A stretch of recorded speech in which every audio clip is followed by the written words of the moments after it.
दोस्तों नमस्कार, मेरा नाम है समीर और आप देख रहे हैं KLY टीवी।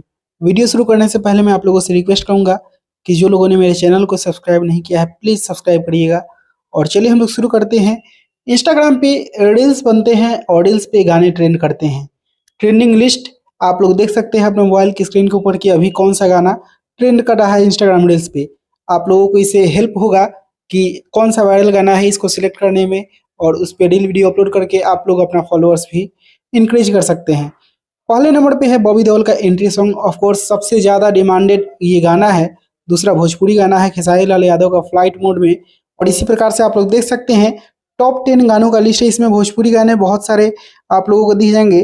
दो गाना खेसारी लाल यादव का है, एक गाना आशीष यादव का है, और आप लोग देख सकते हैं एक बदमाशी सॉन्ग है और कोका गाना है। ये सारे गाने इंस्टाग्राम रील्स पे ट्रेंड कर रहे हैं। तो जाइए आप लोग इन गानों पे रील्स बनाइए और चैनल को सब्सक्राइब करिए। बाकी मैं मिलूंगा आप लोगों से एक नए वीडियो में, तब तक के लिए जय हिंद, वंदे मातरम।